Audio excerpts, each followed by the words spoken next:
Welcome back guys to all about crypto. So अब बात करते हैं शिबा इनू के लेटेस्ट डेवलपमेंट के बारे में। सिबोसीज का इवेंट तो ऑलरेडी हो चुका है, यानी सिबोसी सारे बिक चुके हैं और ऑलमोस्ट सारे सोल्ड आउट हो गए। तो लगभग कह सकते हैं कि सिबोसी का इवेंट तो सक्सेसफुल रहा।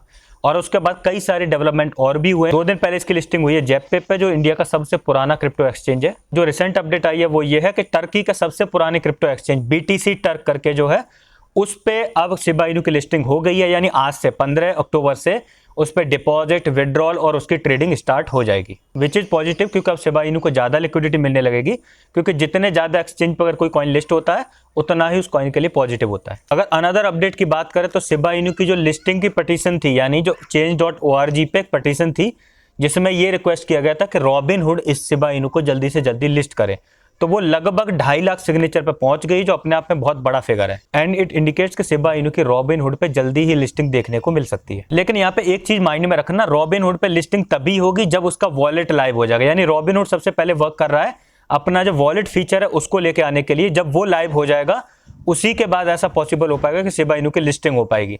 तो अगर रॉबिनहुड वॉलेट के फीचर को लाइव होने के अनाउंसमेंट करे तो आप श्योर हो जाना कि बहुत ही जल्दी, यानी विद इन 1 वीक उसके या विद इन 2 वीक हम शिबा इनू की लिस्टिंग की अनाउंसमेंट भी देख सकते हैं। लेकिन अभी हाल फिलहाल में हमें वेट करना पड़ेगा, क्योंकि वो टेस्ट कर रहे हैं अभी वॉलेट को, अभी उन्होंने लाइव नहीं किया है। And they want to make sure कि वो सिक्योर एंड सेफ रहे, तो इसलिए वो जल्दबाजी नहीं कर रहे हैं वॉलेट लाने में। तो शिबा इनू की लिस्टिंग के लिए थोड़ा सा वेट अभी रहेगा। शिबा इनू की पॉपुलरिटी की बात करें तो बहुत ज्यादा बढ़ी है रिसेंटली, और स्पेसिफिकली अगर कहें तो इंडियन कम्युनिटी में शिबा इनू की पॉपुलरिटी बहुत ज्यादा बढ़ी है। अगर करंट सिचुएशन की बात करें शिबा इनू की, तो बिटकॉइन ऑलरेडी बहुत ज्यादा पंप्ड है, लेकिन शिबा इनू फिर भी डाउन है, यानी 10% से ज्यादा डाउन है at the time of recording the video.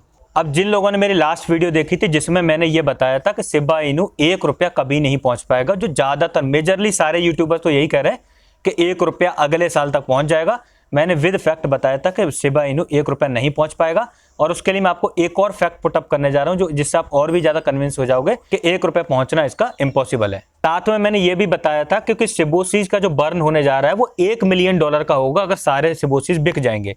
और उसके बाद अगर $1 मिलियन में देखें तो 33 बिलियन के लगभग शिबा इनू उस प्राइस के अकॉर्डिंग आते थे। अगर करंट प्राइस पे देखें तो 38 बिलियन शिबा इनू बर्न होंगे। तो 38 बिलियन 394 ट्रिलियन का बहुत छोटा हिस्सा है, यानी 0.008% हिस्सा है। तो वो बहुत ही लो फ्रैक्शन है। इस वजह से मैंने कहा था कि आप कॉशियस रहें, जब ये सिबोसीज का इवेंट हो तो हमें मेजर करेक्शन देखने को मिल सकता है, और एग्जैक्टली वैसा ही हुआ। Even after putting up the fact, बहुत सारे लोग ऐसे थे जो डाइजेस्ट ही नहीं कर पा रहे थे, यानी ये एक्सेप्ट ही नहीं करना चाह रहे थे कि ये 1 रुपया नहीं पहुंचेगा। और प्रैक्टिकली वो इसको विटनेस करेंगे ही, क्योंकि टेक्निकली पॉसिबल नहीं है कि 1 रुपया पहुंच जाए बिकॉज ऑफ द सप्लाई।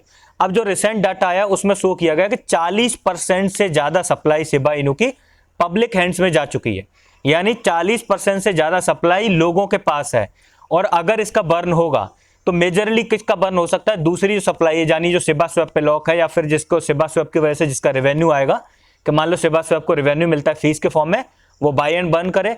और बाकी की सप्लाई और कहां पे है कि एक्सचेंजेस पे है या फिर शिबा स्वैप पे है। तो अगर 40% से ज्यादा सप्लाई अगर पब्लिक के पास है, विच इज 157.6 ट्रिलियन, यानी 157.6 ट्रिलियन शिबा इनू तो पब्लिक हैंड्स में, यानी लोगों के पास पहुंच चुके हैं। एंड कोई भी अपने शिबा इनू खुद बर्न नहीं करेगा, अगर करेगा भी तो एक बहुत ही लोअर फ्रैक्शन अपने पोर्टफोलियो का।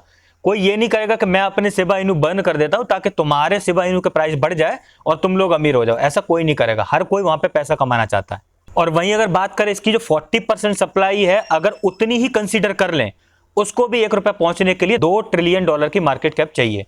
तो वो इम्पॉसिबल है, वो नहीं पॉसिबल हो सकता, क्योंकि इसका बेस नेटवर्क इथीरियम है। आप ऐसा मत सोचना कि इथीरियम को भी पीछे छोड़ देगा, और वो बहुत ही रेयर केस होगा अगर ऐसा हो जाएगा। और बाकी टेक्नोलॉजी मैटर करती है। अगर जो आडा है, पोल्का डॉट है, मैटिक है, इथीरियम या फिर एवेलेंच और सोलाना है, ये जो कॉइन ग्रो करते हैं टेक्नोलॉजी की वजह से, इनके बैक एंड में एक रॉबस्ट टेक्नोलॉजी है। ये रियल लाइफ प्रॉब्लम्स को सॉल्व करते हैं और सॉल्यूशंस प्रोवाइड करते हैं, जिससे जो रियल लाइफ के वर्क होते हैं, फाइनेंसिंग या फिर डाटा ट्रांसफर या फिर स्मार्ट कॉन्ट्रैक्ट को रन करना, वो बहुत ईजी हो जाता है नेटवर्क की वजह से, इसलिए इतने ज्यादा ग्रो कर रहे हैं। तो अगर आपको लगता है कि सिर्फ लोगों की भीड़ जमा हो जाएगी, यानी कम्युनिटी के नाम पे लोग ज्यादा से ज्यादा इसको बाई करेंगे, बाई करते रहेंगे, तो सिर्फ यही एक फैक्टर काफी है प्राइस को ऊपर ले जाने के लिए, तो आप बहुत बड़े इग्नोरेंट बिहेवियर में हैं, आप बहुत बड़ा डाटा मिस कर रहे हैं। क्योंकि बिल्कुल सिर्फ एडॉप्शन ही क्रिप्टो नहीं है, क्रिप्टो एक रियल ब्लॉकचेन टेक्नोलॉजी है, और उसी टेक्नोलॉजी पर आधारित है ये कॉइन। अगर ये मीम कॉइन है जो शिबा इनू है वो इथेरियम के नेटवर्क पर चल रहा है, और इथेरियम में वो रोबस्ट टेक्नोलॉजी है। तो ऐसा मत सोचो कि सिर्फ अडॉप्शन ही सब कुछ है, तो आपने क्रिप्टो का बहुत बड़ा जो टेक पार्ट है उसको इग्नोर कर दिया। तो आपको एक्चुअली अपना फंडामेंटल जो थिंकिंग है उसको सही करने की जरूरत है। 1 रुपए इसके पहुंचने के चांसेस नहीं है, लेकिन ग्रो करेगा। 1 या 1.5 पैसा मैक्सिमम पोटेंशियल है करंट 394 ट्रिलियन सप्लाई के साथ। लेकिन आगे चलकर अगर सप्लाई रिड्यूस होगी, यानी बाय एंड बर्न होगा अगर सिबा स्वैप की वजह से, या फर्दर सिबोसिस ड्रॉप होंगे, तो उसकी वजह से जो बर्न होगा, सप्लाई रिड्यूस होगी, तो फिर इसका पोटेंशियल आगे और भी ग्रो करने का है। लेकिन आप रियलिस्टिक टारगेट 1 या 1.5 पैसा का ही रखें, बिकॉज वही इसका मैक्सिमम पोटेंशियल है, वो भी तब जब ये डॉज कॉइन को पीछे छोड़ के भी कई गुना आगे ग्रो कर जाता है। और वहीं अगर रिसेंट टाइम पे देखें तो अब इसमें कंसोलिडेशन एक्सपेक्टेड है, वो भी डाउन साइड में, थोड़ा सा डाउन साइड और जाएगा, और नीचे जाके जब तक कंसोलिडेटेड नहीं होगा तब तक दोबारा हम पंप नहीं देखेंगे। बिटकॉइन पंप कर रहा है, लेकिन अभी इसमें कंसोलिडेशन रिक्वायर्ड है दोबारा से पंप करने के लिए। अगर कोई मेजर न्यूज इन्फ्लो हो जाती है, कोई बड़ी न्यूज आ जाती है, मान लो रॉबिनहुड की अनाउंसमेंट आ गई या फिर कोई और अनाउंसमेंट आ जाती है, तो सीन बिल्कुल उल्टा हो जाएगा, तो एकदम से फिर रिकवर भी कर सकता है। लेकिन करंट टाइम पे देखें तो अभी इसका कंसोलिडेशन एक्सपेक्टेड है थोड़े से लोअर जोन में। तो गाइस अगर जानकारी अच्छी लगी तो वीडियो को लाइक जरूर करें, चैनल को सब्सक्राइब करो, इसी तरह सपोर्ट करते हैं। Thank you guys.